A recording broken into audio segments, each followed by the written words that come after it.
Football মাঠে যখন নিখুঁত টেকনিক, গতি আর কৌশলের মেলবন্ধন ঘটে, তখন কিছু ফুটবলার প্রতিপক্ষের রক্ষণভাগের জন্য হয়ে ওঠেন এক জীবন্ত আতঙ্ক। বর্তমান বিশ্বে ফুটবলে এমন 7 জন তরুণ ও প্রতিভাবান তারকার আগমন ঘটেছে, যাদের মাঠে থামানো যেন এক অসম্ভব মিশন। গতি আর ড্রিবলিংয়ের জাদুতে প্রতিপক্ষকে বোকা বানানো ভিনিসিয়াস জুনিয়র ও লামিন ইয়ামাল থেকে শুরু করে মাঝমাঠের নিখুঁত সেনাপতি আয়ুব বোয়াদ্দি, জামাল মুসিয়ালা কিংবা ইসমাইল সাইভারি প্রত্যেকেই নিজেদের যাত্রী নিয়েছেন। রক্ষণভাগে ভ্যালেন্টিন ভার্কোর চতুরতা আর আক্রমণভাগে ফোলারিন বালুগানের খোরদার ফিনিশিং ফুটবল বিশ্বকে মন্ত্রমুগ্ধ করে রাখছে। বিশ্বমঞ্চে নিজেদের সেরাটা দিয়ে ফুটবল পায়ে প্রতিনিয়ত শাসন করে যাওয়া এই 7 জন ফুটবলারকে নিয়েই আমাদের আজকের এই আয়োজন। ভিডিওতে আপনি অনেক অজানা প্লেয়ারের দারুণ সব তথ্য পাবেন, তাই পুরো ভিডিওটা দেখার অনুরোধ রইল। আর চ্যানেলে নতুন দর্শক হয়ে থাকলে সাবস্ক্রাইব করতে ভুলবেন না। নাম্বার 1, আয়ুব বোয়াদ্দি। ফুটবল মাঠে একজন সাধারণ মিডফিল্ডারের সাথে বিশ্বমানের মেট্রোনোমদের পার্থক্য গড়ে দেয় একটি দৃশ্য: চাপের মুখে মাথা উঁচু করে পিচ জুড়ে বল চালানোর ক্ষমতা। এই ক্ষমতার জন্য প্রয়োজন হয় নিখুঁত টেকনিক, অসম্ভব কৌশলগত বুদ্ধিমত্তা আর আকাশচুম্বী আত্মবিশ্বাস। বিশ্বকাপের হাই ভোল্টেজ ম্যাচে 5বারের বিশ্ব চ্যাম্পিয়ন ব্রাজিলের বিপক্ষে ঠিক এই জাদুটাই দেখালেন মরক্কোর 18 বছর বয়সী বিস্ময় বালক আয়ুব বোয়াদ্দি। বিশ্বমঞ্চে নিজের অভিষেক ম্যাচ, প্রতিপক্ষ ব্রাজিল। এই ফুটবলারকে থামানো অসম্ভব। সাধারণ কোনো তরুণের যেখানে স্নায়ুচাপ ভেঙে পড়ার কথা, সেখানে ফরাসি ক্লাব লিলের এই সেন্ট্রাল মিডফিল্ডার খেললেন এক পরিণত মাঝমাঠের সেনাপতির মতো। মাঝমাঠ থেকে ব্রাজিলের তীব্র চাপ একাই বড় আঙুল দেখিয়ে যেভাবে তিনি বল টেনে উপরে উঠলেন, তা শুধু মরক্কোকেই স্বস্তি দেয়নি, মন্ত্রমুগ্ধ করেছে পুরো ফুটবল বিশ্বকে। জানলে অবাক হবেন, 18 বছর বয়সী এই মিডফিল্ডারের মার্কেট ভ্যালু 50 মিলিয়ন। ব্রাজিলের সাথে এক ম্যাচ খেলার পর বর্তমান মার্কেট ভ্যালু 70 থেকে 80 মিলিয়ন হয়ে গেছে। ব্রাজিলের সাথে ম্যাচে তাকে পুরো মাঠে দেখা গেছে জাস্ট পেদ্রি লেভেলের বল কন্ট্রোল। ব্রাজিলের বিপক্ষে পুরো মিড একাই কন্ট্রোল করেছে প্লেয়ার। আয়ুব বোয়াদ্দির খেলা আপনার কাছে কেমন লাগলো তা অবশ্যই কমেন্ট করে জানাবেন।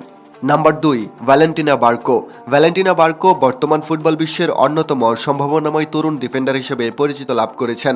মূলত লেফট ব্যাক পজিশনে খেললেও মাঠের বাম প্রান্তে উইঙ্গার বা মিডফিল্ডার হিসেবেও তিনি সমান কার্যকরী।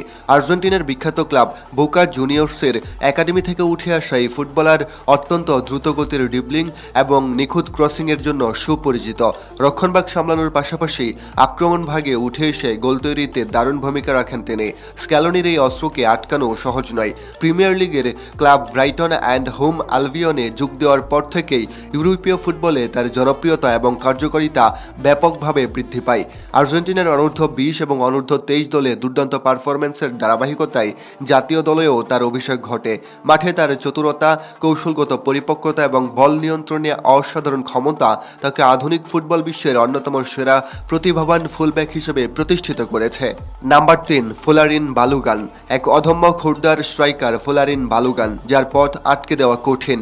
ফোলারিন বালুগান একজন অত্যন্ত খোরদার এবং প্রতিভাবান স্ট্রাইকার, যিনি বর্তমানে ফরাসি লিগ 1-এর ক্লাব মোনাকো এবং মার্কিন যুক্তরাষ্ট্রের জাতীয় দলের হয়ে খেলছেন। বিশ্বকাপ 2026-এ প্যারাগুয়ের বিপক্ষে দেওয়া মার্কিন যুক্তরাষ্ট্রের 4 গোলের মধ্যে 2টি ছিল বালুগানের। বিশ্বকাপের প্রথম ম্যাচেই তার পারফরম্যান্স ছিল দারুণ। আর্সেনালের একাডেমি থেকে ফুটবল ক্যারিয়ার শুরু করা এই ফরাসি ফরওয়ার্ড ক্লাব রাসে ধারে খেলার সময় এক মৌসুমে 21টি গোল করে লাইমলাইটে আসেন। তার শারীরিক ক্ষমতা, ডিফেন্ডারদের ফাঁকি দিয়ে বক্সে জায়গা করে নেওয়ার সহজাত প্রবৃত্তি এবং চমৎকার ফিনিশিং দক্ষতা তাকে একজন খাঁটি গোল শিকারী হিসেবে পরিচিত করেছে। ইংল্যান্ডের বয়সভিত্তিক দলে খেললেও পরবর্তীতে আন্তর্জাতিক পর্যায়ে তিনি মার্কিন যুক্তরাষ্ট্রকে বেছে নেন এবং কনকাকাফ নেশনস লিগ জয়ে গুরুত্বপূর্ণ ভূমিকা পালন করেন। গতি এবং বুদ্ধিমত্তার মিশ্রণে গড়া তার খেলার শৈলী প্রতিপক্ষের রক্ষণভাগের জন্য সবসময়ই এক বড় আতঙ্কের কারণ হয়ে দাঁড়ায়। Number 4, Vinicius junior. ব্রাজিল মরক্কোর ম্যাচে ব্রাজিল যখন ইসমাইল সাইভারির গোল হজম করে নেয়, তখন ব্রাজিলকে চরম লজ্জা থেকে বাঁচিয়েছেন এই ভিনিসিয়াস। এই বিশ্বকাপে তাকে থামানো দায়। ভিনিসিয়াস জুনিয়র বর্তমান বিশ্বের ফুটবলের অন্যতম সেরা এবং সবচেয়ে প্রভাবশালী উইঙ্গার হিসেবে রিয়াল মাদ্রিদ ও ব্রাজিলের জাতীয় দলে খেলছেন। সান্তোসের পর ব্রাজিলের অন্যতম সেরা প্রতিভাদের একজন হিসেবে ফ্লামেঙ্গো থেকে রিয়াল মাদ্রিদে যোগ দেওয়ার পর তিনি নিজেকে বিশ্বমানের একজন তারকায় রূপান্তরিত করেছেন। তার অতিমানবী অমানবীয় গতি, অসাধারণ ড্রিবলিং ক্ষমতা এবং প্রতিপক্ষের ডিফেন্ডারদের একা হাতে পরাস্ত করার দক্ষতা তাকে অনন্য উচ্চতায় নিয়ে গেছে। রিয়াল মাদ্রিদের হয়ে একাধিক উয়েফা চ্যাম্পিয়ন্স লিগ এবং লা লিগা জয়ে তিনি সরাসরি অবদান রেখেছেন, যার মধ্যে চ্যাম্পিয়ন্স লিগের ফাইনালে জয়সূচক গোলও রয়েছে। মাঠে বর্ণবাদের বিরুদ্ধে লড়াই এবং একই সাথে ফুটবল পায়ে তার জাদুকরী পারফরম্যান্স তাকে বিশ্বজুড়ে এক আদর্শ ও আইকনিক ফুটবলার হিসেবে প্রতিষ্ঠিত করেছে। Number 5, Jamal Musiala. জার্মানি ও কুরাসাও ম্যাচে আজ দারুণ এক গোল করে নিজের প্রতিভার প্রমাণ দিতে শুরু করেছেন জার্মান জাতীয় দলের অন্যতম সেরা মিডফিল্ডার জামাল মুসিয়ালা।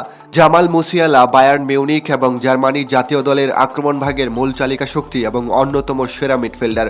চেলসির একাডেমি এবং ইংল্যান্ডের বয়সভিত্তিক দলে খেলে বড় হলেও আন্তর্জাতিক ফুটবলে তিনি জার্মানিকে প্রতিনিধিত্ব করার সিদ্ধান্ত নেন। মাঠের মাঝখানে অত্যন্ত সংকীর্ণ জায়গার মধ্যেও বল ধরে রাখার ক্ষমতা এবং অবিশ্বাস্য ড্রিবলিংয়ের মাধ্যমে প্রতিপক্ষের রক্ষণব্যূহ ভেঙে ফেলার ক্ষমতার কারণে তাকে বাম্বি নামেও ডাকা হয়। তিনি মূলত অ্যাটাকিং মিডফিল্ডার বা উইঙ্গার হিসেবে খেলেন এবং আক্রমণ তৈরিতে তার দূরদর্শিতা ও গোল করার দক্ষতা অসাধারণ। তরুণ বয়সেই বায়ার্ন মিউনিখের হয়ে একাধিক বুন্দেসলিগার শিরোপা জিতেছেন এবং বড় ম্যাচগুলোতে নিজের স্নায়ু ধরে রেখে দলের জয় নিশ্চিত করতে তিনি অত্যন্ত পারদর্শী। নাম্বার 6, ইসমাইল সাইভারি। ব্রাজিলের বুকে কাঁপুনি ধরানো মরক্কোর মাঝমাঠের প্রাণ ইসমাইল সাইভারিকে থামানো এই মুহূর্তে অসম্ভব। বিশ্বকাপের প্রথম ম্যাচে দুর্দান্ত এক গোল করে তিনি নিজেকে প্রমাণ করেছেন। তার গোলটি সত্যি চোখে পড়ার মতো। ইসমাইল সাইভারি মরক্কো জাতীয় দল এবং ডাচ ক্লাব পিএসবি আইন্ডহোভেনের এক উদীয়মান ও শক্তিশালী মিডফিল্ডার। স্পেনে জন্ম নেওয়া এবং বেলজিয়ামে বেড়ে ওঠা এই ফুটবলার আন্তর্জাতিক স্তরে তার পৈতৃক দেশ মরক্কোকে বেছে নেন এবং 2023 সালের অনূর্ধ্ব-23 আফ্রিকা কাপ অফ নেশনস জয়ে প্রধান ভূমিকা রাখেন। তিনি মূলত একজন সেন্ট্রাল বা অ্যাটাকিং মিডফিল্ডার হিসেবে খেলেন, যার প্রধান বৈশিষ্ট্য হল তার দুর্দান্ত শারীরিক শক্তি, ওয়ার্ক রেট এবং মাঠ থেকে বল টেনে নিয়ে আক্রমণে যাওয়ার ক্ষমতা। পিএসবি আইন্ডহোভেনের হয়ে ডাচ লিগে নিয়মিত পারফর্ম করে তিনি নিজের জাত চিনিয়েছেন এবং মরক্কোর মূল জাতীয় দলেও নিজের জায়গা শক্ত করেছেন। মাঝমাঠে বলের দখল ধরে রাখা এবং দলের প্রয়োজনে ট্যাকল করার দক্ষতায় তিনি দারুণ কার্যকরী। আচ্ছা, ব্রাজিল মরক্কোর ম্যাচে কার গোলটি আপনার কাছে সেরা মনে হলো? ইসমাইল সাইভারির করা গোলটি নাকি ভিনিসিয়াস জুনিয়রের করা গোলটি? কমেন্টে জানাবেন। Number 7, Lamine Yamal. এবারের বিশ্বকাপে যে তরুণের স্কিল দেখার অপেক্ষায় পুরো বিশ্ব, সে হলো স্পেনের বর্তমান তরুণ footballer Lamine Yamal. Lamine Yamal Barcelona এবং স্পেন জাতীয় দলের ফুটবল ইতিহাসের অন্যতম কনিষ্ঠ এবং সবচেয়ে বিস্ময়কর প্রতিভাধর উইঙ্গার। বার্সেলোনার বিখ্যাত লা মাসিয়া একাডেমি থেকে উঠে এসে অত্যন্ত অল্প বয়সে তিনি ক্লাবের মূল দল এবং জাতীয় দলে অভিষেক ঘটিয়ে ইতিহাস সৃষ্টি করেন। ডান প্রান্ত থেকে বাঁ পায়ে বল কেটে ভেতরে ঢুকার সহজাত ক্ষমতা, নিখুঁত পাসিং এবং অসাধারণ ফুটবল বুদ্ধিমত্তার কারণে অনেকেই তাকে লিওনেল মেসির উত্তরসূরি হিসেবে বিবেচনা করেন। 2024 সালে উয়েফা ইউরো কাপে স্পেনের শিরোপা জয়ে তিনি টুর্নামেন্টের সেরা তরুণ খেলোয়াড় বিবেচিত হয়ে বিশ্ব ফুটবলকে স্তব্ধ করে দেন। বলের উপর তার অবিশ্বাস্য নিয়ন্ত্রণ এবং যে কোনো কঠিন পরিস্থিতিতে ঠান্ডা মাথায় সঠিক সিদ্ধান্ত নেওয়ার ক্ষমতা তাকে এই বয়সে বিশ্বের অন্যতম সেরা ফুটবলারদের কাতারে সামিল করেছেন। প্রিয় দর্শক, এই ছিল আমাদের আজকের আয়োজন। আমাদের আজকের এই তালিকায় যে 7 ফুটবলারকে অন্তর্ভুক্ত করা হয়েছে তাদের মধ্য থেকে কাকে আপনার সবচেয়ে বেশি গতিময় মনে হয় এবং কার করা গোলটি আপনার কাছে সেরা মনে হলো, কমেন্ট করে অবশ্যই জানাবেন। আমাদের চ্যানেলে নতুন দর্শক হলে অবশ্যই সাবস্ক্রাইব করে আমাদের পাশেই থাকবেন। দেখা হচ্ছে পরের কোনো ভিডিওতে। ততক্ষণ পর্যন্ত সবাই নিজের খেয়াল রাখুন, সুস্থ থাকুন। ধন্যবাদ।